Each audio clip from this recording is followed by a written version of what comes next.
Hello students, welcome to my class. আজি মই দশম অধ্যায়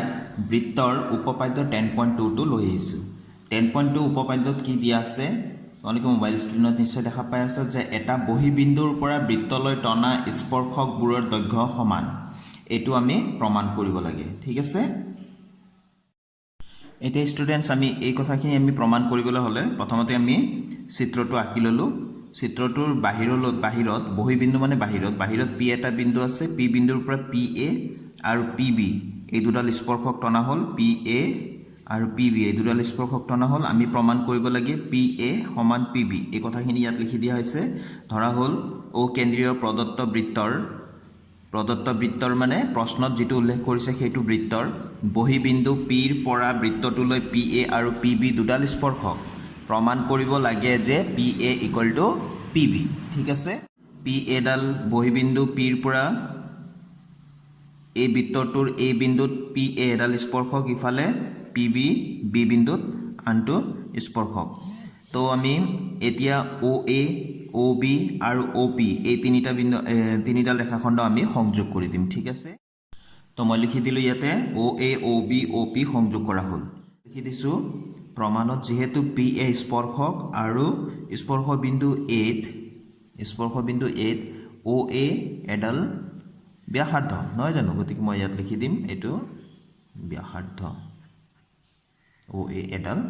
ব্যাসাৰ্ধ তো যদি এনেকুৱা হয় 10.1 উপপাদ্য মতে আমি কি পাম এতেকে ও এ লম্ব এপি হ'ব ঠিক আছে তো একেদৰে আকৌ পি বি এডাল স্পৰ্শক আৰু বি বিন্দুত ও বি টো এডাল ব্যাসাৰ্ধ পি বি স্পৰ্শক আৰু ও বি এডাল ব্যাসাৰ্ধ এতেকে ও বি লম্ব পি বি বা বি পি যি লিখা ও বি লম্ব পি বি বুলি মই লিখিলো ত্ৰিভুজ ও এ পি আৰু সমকোণী ত্ৰিভুজ O B P O A P কোণ equal to O B P কোণ এতিয়া আমি চাম এই দুটা ত্ৰিভুজত এইটো ত্ৰিভুজ ওপৰৰ ত্ৰিভুজ আৰু তলৰ ত্ৰিভুজত ও এ পি কোণ equal to O B P কোণ দুইটাই 90 ডিগ্ৰী নহয় জানো তো ও এ পি কোণ ও বি পি কোণ equal two both are 90 degree যেহেতু ইয়াত লিখি দিম যেহেতু ও এ লম্ব এ পি আৰু ও বি লম্ব পি বি বা বি পি যি লিখা তাৰ পিছত ইহঁতৰ O P equal O P দুইটা ত্ৰিভুজে ব্যৱহাৰ কৰি আছে ও পি ডাল এটো চাও ও পি ব্যৱহাৰ কৰি আছে ইফালৰ ত্ৰিভুজটোও ব্যৱহাৰ কৰি আছে তলফালৰ ত্ৰিভুজটোও ব্যৱহাৰ কৰি আছে নহয় জানো গতিকে আকৌ 90 ডিগ্ৰীৰ বিপৰীত বাহুটো এটো অতিভুজ এফালেও 90 ডিগ্ৰীৰ বিপৰীত বাহু এডাল ইয়াৰ কাৰণে অতিভুজ এটো ত্ৰিভুজৰ কাৰণে অতিভুজ তাৰ মানে এই দুইটা ত্ৰিভুজৰ অতিভুজটো সমান তো আমি ইয়াত লিখিম এটো কি লিখিম সাধাৰণ বাহু ঠিক আছে তাৰ পিছত ও এ ইকুৱেল টু ও বি লিখিলো কিয় হয় এটা একে বৃত্তৰ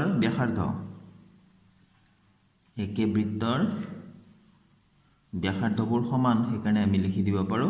একে বৃত্তৰ ব্যাসাৰ্ধ সমানটো নিলিখিলেও হল আৰু একে বৃত্তৰ ব্যাসাৰ্ধ সেইকাৰণে এই দুটা সমান ঠিক আছে তো এতেকে ত্ৰিভুজ ও এ পি সৰ্বসম ত্ৰিভুজ ও বি পি কি শর্ত মতে তোমালোকে নিশ্চয় গম পাই গৈছা এটো কি শর্ত আর এইচ এস শর্ত মতে নহয় জানো সমকোণ অতিভুজ বাহু শর্ত মতে রাইট হ্যান্ড সাইড নহয় কিন্তু তো পি এ আৰু পি বি কিয় সমান লিখিলো আমি এটো বুজিবলৈ চেষ্টা কৰিম ঠিক আছে ইয়াতে আমি চিত্ৰটো চাইছো এই দুটা ত্ৰিভুজ আমি সৰ্বসমতা ইতিমধ্যে প্ৰমাণ কৰিলো এই দুটা ত্ৰিভুজৰ আমি কি তুলনা কৰিলো ও এ বাহুৰ সৈতে ও বি বাহু আৰু ইফালে ও পি আৰু ও পি তো একে হ'ব সাধাৰণ বাহু দুইটা ত্ৰিভুজে ব্যৱহাৰ কৰি আছে নহয় জানো আৰু এই কোণটো আৰু এই কোণটো যেটো 90 ডিগ্ৰী আছিল এই দুটা